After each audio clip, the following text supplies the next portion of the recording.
Guys, we're going to take on a cool part of this. It's this using your computer to do the regression stuff. Now we're going to do this a little more extensively pretty shortly.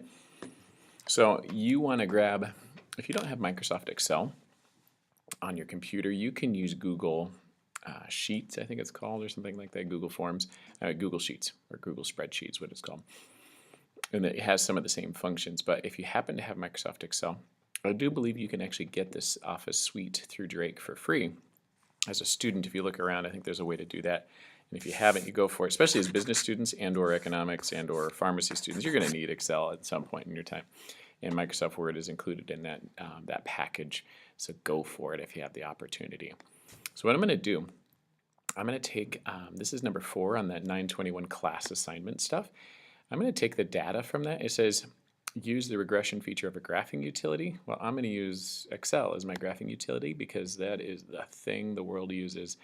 If you're going to go into the work world in any capacity, you're going to be using Excel. So I'm going to move it off to the side. You can see I have Microsoft Excel open. I made, because the question is worded kind of funny, I'm going to show you what it looks like. And so I'll go over to my sheet. Q and that tr/q, what it means is I'm putting, it's like Q is my X, my input variable, what we think of as being our input or input. Whoopsie, I can write. Okay, there we go. Input variable. And then tr is like our Y, our output. So that's what this is. If you can interpret it that way, you're going to think of this a lot better. So when I go up to my table, the Q is my X column and TR is my Y column. So I'm actually going to type those into Excel. And a couple of cool features, and again, if you're opening up Excel and trying to get this going, pause my video and go do your thing and get this open because it'll be helpful. But I'll show you some features on Excel. Obviously, it's for making columns. Each little cell is a calculator. It can do anything you want it to. If I type in 0 here, it can also just make nice tables. Here's 2. I'm just putting in the Q data. It picks up patterns. If I highlight, in Excel, to highlight, you want to swipe down the middle, kind of like you do when you're highlighting words in Microsoft Word. You just swipe down the middle. If you go to the lower right-hand corner, you get this black plus sign. That means duplicate or replicate whatever is highlighted in some capacity. It picks up on patterns, so 0, 2. If I grab that and drop it down, see how it's counting out 2, 4, 6, 8, 10. It's a really cool feature. It does it for weekdays of the week too. So if I put like Monday, Tuesday, and I just want to make a pattern, you're making like a calendar or something. If you swipe down the middle and highlight them, grab the lower right corner, make a plus sign, and pull that down, it'll just start repeating the weeks for you. So it has it recognizes pattern and automatically fills it for you. So now I'm going to go up, fill in these 2 tables. That was just a little extra info. Do you see where I'm getting these from? This is the TR and Q columns. I'm just putting in the data from our problem.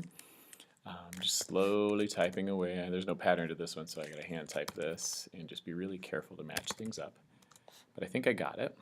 Now Excel will graph this data. If you highlight it, it means swipe both and kind of swipe it again like you do in Microsoft Word.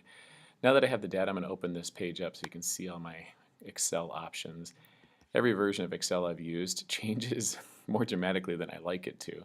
But the current version that I have asks for me, there's things like insert up at the top, if you notice these tabs, page layout, formulas, all that kind of stuff. Well, insert, which is not intuitive for my brain at all, one of the options are these charts. And one of the charts we want is a scatter plot. So scatter plot's got these little dots, X, Y plot, or I don't know what I just said, but it sounded funny.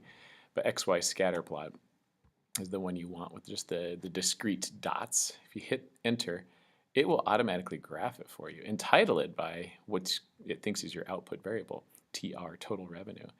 And down at the bottom, it's got your, Qs, your number of quantity. Q stands for quantity of units produced for our particular problem.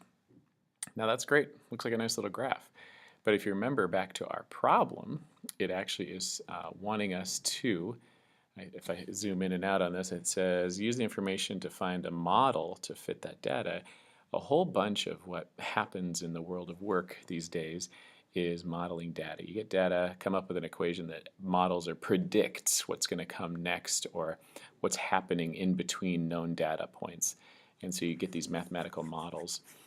If you're an analyst of any kind in the world, that's what you do, is you come up with models for things. So I'm going to go over here. And I'm going to come up with this model, and it says to use a quadratic model. So if you look in here, here's quadratic. So when I go into Excel and see the types of models I can do, I'm going to be looking for the quadratic model, the quadratic regression equation. So here goes. So I go back to Excel. One of the ways you can do that is if you go on top of one of the dots, one of the points, data points, if you click on it, but more importantly, if you right click on it. On my Mac, I don't know, is that control click? Can't remember which one it is. Yep, control click. There's a button called control. And then tap on it or click on it, you'll get these options. If I have the double tap feature, if I use 2 fingers on my Mac, it pops up. If you guys have a PC, or if you're using a mouse on a Mac too, the right click. This is all the right click options. It brings up things like add a trend line data tables. You can change the chart type, etc. We're going to add a trend line. Add a trend line is Excel's version of a regression equation fitting a model to a data set. So you hit add a trend line, hit enter on that. Hopefully it works. I think I clicked on it, but it didn't go anywhere. All right, there you go. There are options here on the right-hand side. Again, depending on the version of Excel you have, mine prints the stuff off to the side. My old one used to just bring up a window in the middle. Either way, you're looking for polynomial as one of your options. And so polynomial, and we've talked a little bit about the degree of a polynomial is the highest power of it. Well, if we're talking quadratic, that's x squared, that's order 2. So quadratic is x squared of some kind is the highest power. We call it order 2 in Excel. It's also another way of talking about it.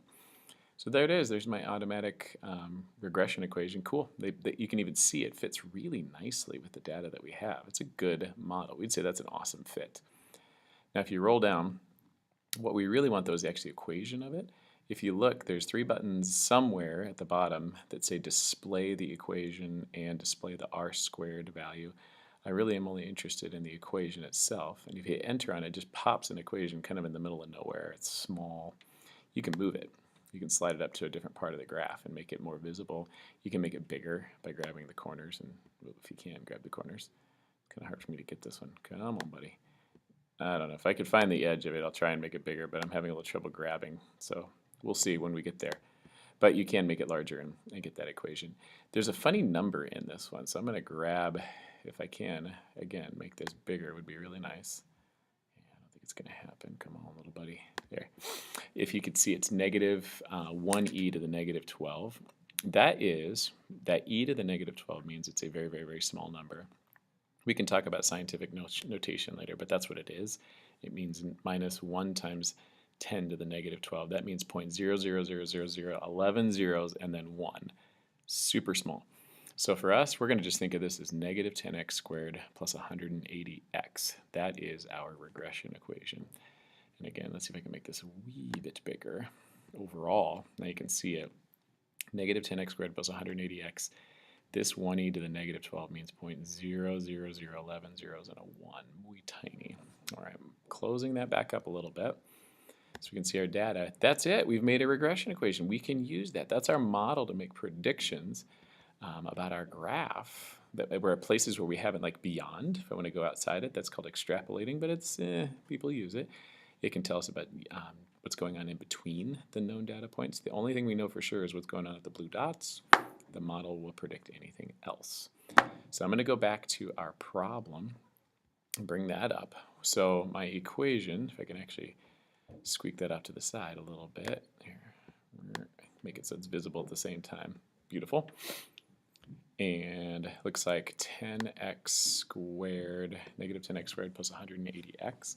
That's what I would put into that box there. Now, if you use a different utility, you might get something a little bit different, and that's okay. We want to be a little bit flexible. I'd be interested to know if you got something different you want to report back to me. That'd be great. But that's what I would use for that model. Okay, and then down below it says, hey, using derivatives, find a model for the marginal revenue. So it says using a derivative. So what I'm going to do is take the derivative of my function, my model that I just came up with. You can see TR prime is written right there. And that's an easy derivative for us, right? Negative 20x plus 180.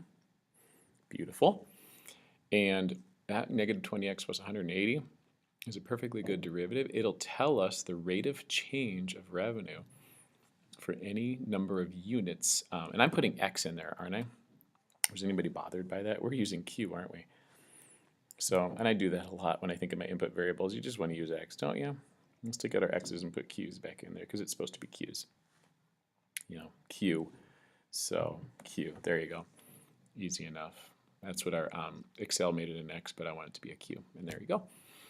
What are we going to do now? Maybe apply it in some capacity. So if I move this back over, check out what's going on. I think it says calculate marginal revenue for all of your Q values and compare these values with the actual that are given in the very, very, very far right-hand side of that table. So if you look over here, on the far right-hand side, those are margin revenue values that are real or from wherever they got this data. We're using the derivative to come up with it, and we're going to compare them. Now, are they going to be the same? I doubt it. Should they be close? For sure. And that's from here, I'm just going to make little calculations. Now, Excel is another good use of this. I could totally do this with Excel. All I have to do is take negative 20 times whatever Q is and add 180 to it to get my values. So I'm going to do that with Excel, make a little table. I'm going to zoom back out a little bit. Go find out where my table is again. Now, I'm going to do marginal revenue as MR, just like it was before. Move these things over so they're near each other. And any Excel questions that you have, hey, you can shoot them my way. I'd love for you to experiment and just play with it like I'm doing right now. This is called the equation feature, and it's probably the most important thing on Excel. You'll learn for quite a while. If you hit an equal sign inside the cell, it'll become a calculator. It can do anything, multiplication, trigonometry, you name it. So we are going to put in there a formula that is negative 20, and it's going to be Q, but I'm not going to type Q. I'm going to click on the cell off to the side over here that's got 0 in it. So hang tight. There's my warning to finish this up here with you guys. So negative 20. And what I'll do is click on the cell over here on the side. Well, that's weird. I'm getting a little funkiness going on here. Usually I can click on a cell and type in B4 in there. Let's see what I can do to make this happen. There we go. What's going on, dude? I'm doing funky stuff with my good old Excel. I'm going to type in the cell B4 because I don't think it's liking what I'm doing. So I'm going to do it on my own.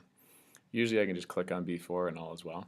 But negative 20 times B4 is what I just put in there. And then plus 180. That was our derivative equation. Now, by my typing B4 in there instead of Q is really important. And putting the time symbol, that's Shift 8. It doesn't interpret putting a number next to a letter as multiplication. You have to tell it that it's multiplying. If I hit Enter, it'll give me. Now, if you're careful, you look at that formula, B4 has 0 in it, so negative 20 times 0 plus 180 should be 180. Not too rough. Now, remember before when I grabbed the lower right-hand corner of a cell? If you click on that cell that I just typed that formula in, up top here you'll see the formula in the formula bar, where my cursor is right now. You can see it now. The 180 is the output I'm getting, the result, but up top you actually get the formula that makes it. Now, if I have that highlighted and go to the lower right-hand corner, get the plus sign, I can duplicate that formula all the way down.